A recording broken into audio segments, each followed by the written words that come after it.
What would you do if I told you that Harvard University has been trying to cover up the same supernatural incident for over 125 years? That within America's most prestigious academic institution, security footage, witness testimonies, and official incident reports all document the same impossible phenomenon. A young woman in Victorian dress searching the halls of what was once Radcliffe College, calling out for something she lost the night she died in 1896. The university won't talk about it publicly. Professors are instructed not to discuss it with media, and yet the evidence keeps mounting. Today, we're exposing Harvard's most terrifying secret, the documented case of Priscilla Wheelwright, the brilliant student whose tragic death created one of America's most thoroughly verified hauntings. Our story begins in the autumn of 1896, when Harvard University was still an exclusively male institution, and women seeking higher education attended the separate but affiliated Radcliffe College. The brick buildings of Radcliffe stood like sentinels along Brattle Street in Cambridge, Massachusetts, housing some of the most brilliant female minds of the Gilded Age.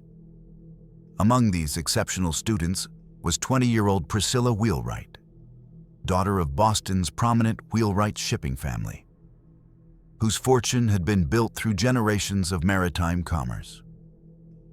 Priscilla possessed an extraordinary intellect that set her apart even among Radcliffe's elite student body. Contemporary accounts from her professors describe her as having an almost supernatural ability to absorb complex philosophical and literary concepts. Professor Edmund Hartwell, who taught her advanced Latin studies, wrote in his personal journal that Priscilla demonstrated a mind so keen and penetrating that it seemed to pierce through the very essence of ancient texts with startling clarity. She was particularly drawn to medieval manuscripts and spent countless hours in Radcliffe's newly constructed library, often remaining long after other students had retired to their dormitories. The winter of 1896 proved to be one of New England's harshest on record. Snow began falling in early December and continued relentlessly through February, creating drifts that reached the second-story windows of many Cambridge buildings. The heating systems in Radcliffe's dormitories, primitive by modern standards, struggled against the bone-chilling cold that seemed to seep through every crack and crevice. Students huddled around coal-burning stoves, wrapped in thick woolen blankets as they attempted to continue their studies. Priscilla had been working on her senior thesis, an ambitious examination of 13th-century illuminated manuscripts that she hoped would secure her admission to graduate studies in medieval literature. Historical records from the Radcliffe archives indicate that she had discovered what she believed to be a previously unknown manuscript fragment, potentially dating to the court of King Louis IX of France. This discovery represented not just academic achievement, but the possibility of making her mark on the scholarly world at a time when women's intellectual contributions were rarely acknowledged. On the evening of February 14th, 1897, Priscilla was seen entering the Radcliffe Library at approximately 7 o'clock, her arms laden with research materials and her precious manuscript notes. The library's gas lamps cast dancing shadows across the Gothic Revival architecture as she settled into her usual study carrel near the medieval history section. According to the testimony of night watchman Thomas McKenna, she appeared determined to work late into the evening, despite the howling blizzard that had begun battering the windows with increasing intensity. What happened next would change everything. The blizzard that night became what meteorologists would later classify as one of the most severe winter storms in Massachusetts history. Wind speeds exceeded 60 miles per hour, and temperatures plummeted to nearly 20 degrees below zero. The combination of heavy snow and fierce winds created whiteout conditions that made navigation impossible. Most tragically, the storm's intensity caused several buildings throughout Cambridge to lose their heating, including the Radcliffe Library, where Priscilla continued her solitary research, completely unaware of the deadly danger surrounding her. Our first documented supernatural encounter occurred in October of 1923, when Professor Margaret Whitman, the newly appointed head librarian at Radcliffe, began experiencing inexplicable phenomena during her evening cataloging sessions. Professor Whitman, a meticulous scholar with a PhD from Columbia University, initially dismissed the strange occurrences as products of her imagination or the settling of the old building structure. The manifestations began subtly, as they often do in cases of documented paranormal activity. Professor Whitman would arrive at the library after dinner to work on reorganizing the medieval manuscript collection, only to discover that books she had carefully shelved the previous evening had been mysteriously relocated. According to her detailed journal entries, which are preserved in the Harvard archives, these weren't random displacements, but appeared to follow a specific pattern. Medieval texts were consistently moved to a particular study carrel near the north wall of the building. The temperature in that corner of the library dropped noticeably whenever I approached.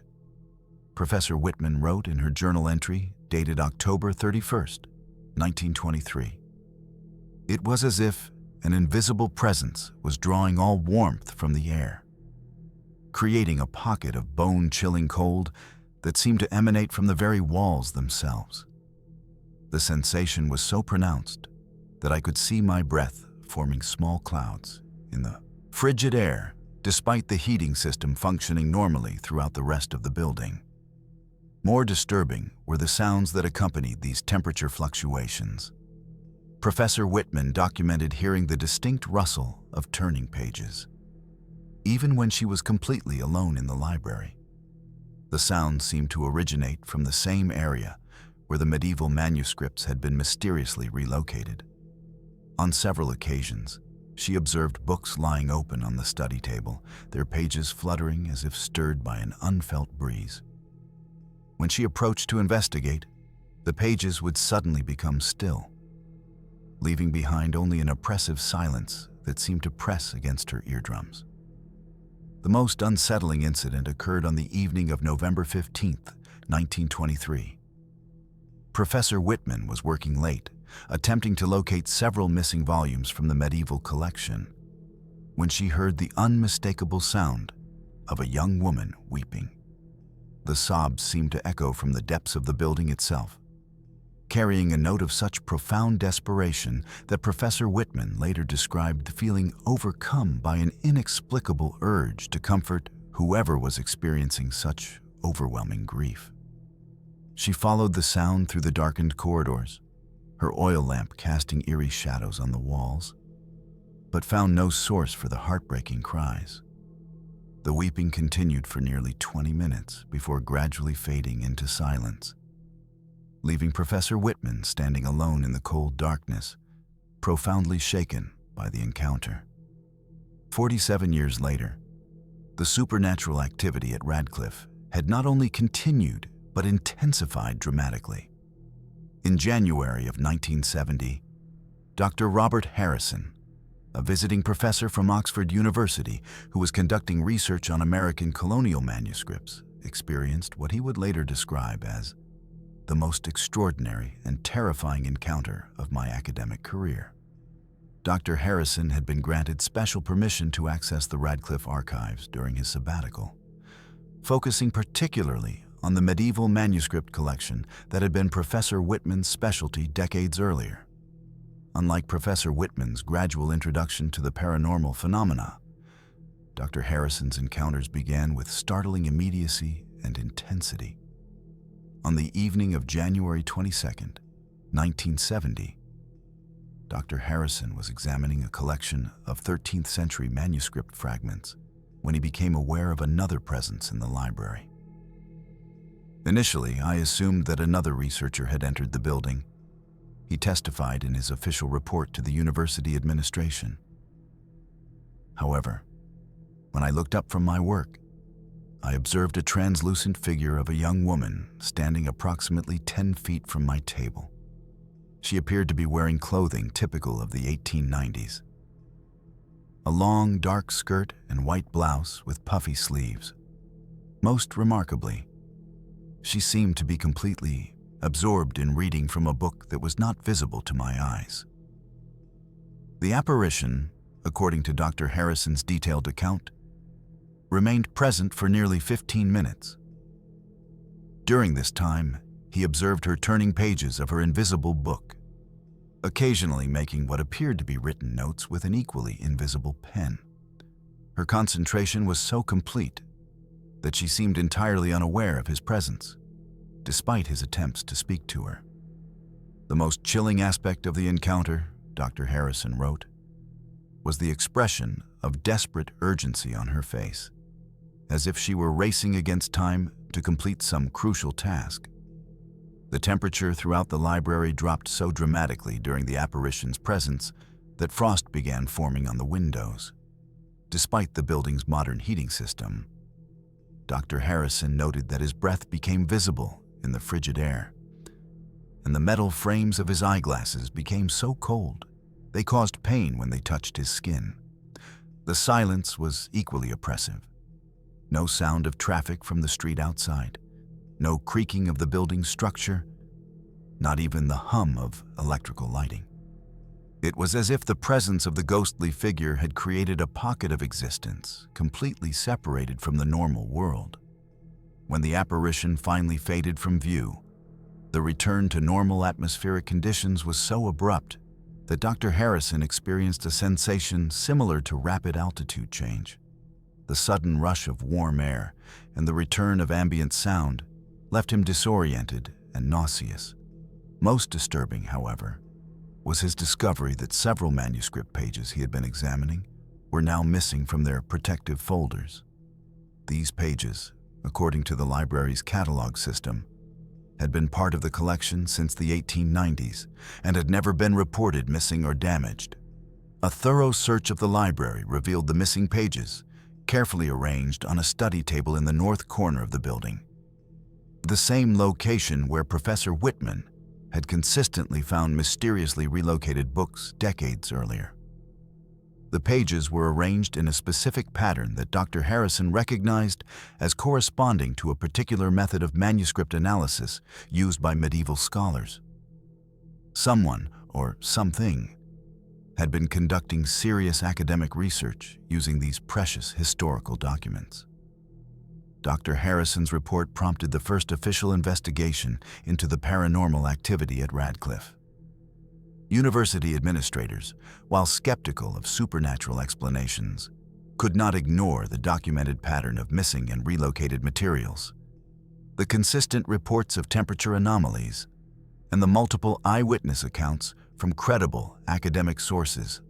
The investigation would uncover historical records that finally provided an explanation for the mysterious presence that had been haunting the library for over 70 years.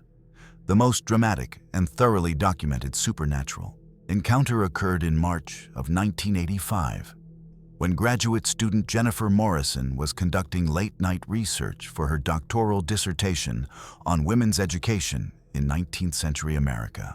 Morrison, who had been awarded a prestigious fellowship to study at Harvard's archives, had specifically requested access to historical records from Radcliffe's early years, completely unaware of the library's supernatural reputation. Working alone in the library on the evening of March 14th, Morrison was examining student records from the 1890s when she experienced what she would later describe as a complete breakdown of reality itself. Her encounter, unlike the previous documented incidents, involved direct communication with the ghostly presence and revealed the tragic circumstances that had created Harvard's most persistent supernatural resident. I was photographing pages from an 1897 student register when I became aware that someone was standing directly behind me. Morrison testified in her detailed report to the university's Department of Psychology. When I turned around, I found myself face to face with a young woman who appeared to be approximately my own age. She was wearing period clothing, a dark wool dress with a high collar and long sleeves. But what struck me most immediately was the expression of desperate urgency in her eyes. The apparition, whom Morrison described as having dark hair pulled back in a typical 1890s style and pale skin that seemed to emit its own faint luminescence, spoke directly to her in what she characterized as a voice that seemed to come from very far away, as if traveling across a great distance to reach me. The ghost identified herself as Priscilla Wheelwright and explained that she had been searching for her missing thesis research for nearly 90 years. She told me that she had been working on a groundbreaking discovery about medieval manuscripts when a terrible storm trapped her in the library, Morrison recalled. According to her account, she had fallen asleep at her study table during the blizzard of February 14, 1897, and when she awakened, she could no longer locate her research materials. She seemed completely unaware that she had died during that storm, apparently from exposure to the extreme cold when the building's heating system failed. The historical records that Morrison had been examining confirmed the tragic details of Priscilla's story. University documents from 1897 indicated that Priscilla Wheelwright had indeed been found deceased in the Radcliffe Library following the severe blizzard of February 14th. The night watchman, Thomas McKenna, had discovered her body the following morning, still seated at her study table in the north corner of the building. She had apparently succumbed to hypothermia during the night, when the heating system failed and temperatures inside the building dropped below freezing. Most poignantly, the official report noted that Priscilla's research materials, including her nearly completed senior thesis on medieval manuscripts, had been scattered by the fierce winds that had broken several library windows during the storm. Many of her precious notes and the manuscript fragments she had been studying were never recovered, apparently blown away into the blizzard and lost forever. When I explained to her what had actually happened that night, the change in her expression was heartbreaking. Morrison testified. The desperate urgency transformed into a profound sadness, as if she was finally understanding that her death had prevented her from completing the scholarly work that had meant everything to her. She asked me, in that distant voice, whether her research had contributed anything meaningful to medieval studies, whether her discovery had been recognized by other scholars. Morrison spent nearly 2 hours in conversation with Priscilla's spirit, learning details about the young woman's academic passions, her family background, and her dreams of becoming a recognized medieval scholar. The ghost described her research in remarkable detail, including her belief that she had discovered evidence of a previously unknown scriptorium associated with the court of Louis IX. She had been so close to completing her thesis, just days away from presenting her findings to the faculty, when the fatal blizzard trapped her in the library. As dawn approached, Priscilla's apparition began to fade, but not before making a final, haunting request. She asked me to help her finish what she had started, Morrison reported. She wanted someone to continue her research, to validate her discovery, to ensure that her work hadn't been entirely in vain. The last thing she said to me was that she would continue searching for her missing notes until someone helped her complete her scholarly mission. Morrison's encounter had profound effects that extended far beyond the supernatural realm. Inspired by her conversation with Priscilla's spirit, she redirected her own doctoral research to focus specifically on the contributions of 19th century female scholars whose work had been lost or overlooked. Her dissertation, completed in 1987, included a detailed reconstruction of Priscilla Wheelwright's research and confirmed the validity of her medieval manuscript discoveries. The supernatural activity at Harvard's former Radcliffe campus continues to this day, with contemporary witnesses reporting experiences remarkably consistent with historical accounts spanning over a century. Dr. Sarah Chen, current head of Harvard's Medieval Studies Department, acknowledges that the phenomena cannot be easily dismissed as imagination or coincidence. We receive reports from students and faculty approximately once or twice per semester, Dr. Chen stated in a recent interview. The descriptions are remarkably consistent, always involving a young woman in 1890s attire, always connected to the medieval manuscript collection, and always accompanied by dramatic temperature changes and the sound of turning pages. These accounts come from credible academic sources who have nothing to gain from fabricating supernatural encounters. Modern technology has provided intriguing evidence that supports the eyewitness testimonies. Security cameras installed throughout the library system have recorded numerous anomalies, including doors opening and closing without human intervention, books appearing in different locations overnight, and temperature sensors registering sudden drops of up to 30 degrees in localized areas. Digital thermometers have documented these temperature fluctuations, occurring in patterns that correspond exactly to the locations where Priscilla's apparition has been most frequently cited. In 2019, graduate student Michael Rodriguez was conducting late-night research when he captured what appears to be photographic evidence of the supernatural presence. His digital camera recorded several images showing what appears to be a translucent figure seated at a study table, though Rodriguez insists he was alone in the library at the time. Photographic analysis by Harvard's Digital Media Lab could find no evidence of manipulation or technical malfunction. Professor Emeritus David Walsh, who has taught at Harvard for over 4 decades, reports that the library staff maintains an informal protocol for dealing with supernatural encounters. New employees are quietly briefed about the possibility of unusual phenomena. Walsh explains, "We've learned that acknowledging Priscilla's presence rather than ignoring it tends to result in less disruptive activity. Several librarians have reported successfully communicating with her by speaking aloud about medieval manuscript discoveries, which seems to provide her with some measure of comfort." Recent research by Harvard's Folklore and Mythology Department has documented over 200 separate supernatural encounters related to Priscilla Wheelwright's spirit, making her case one of the most thoroughly recorded instances of paranormal activity in American academic history.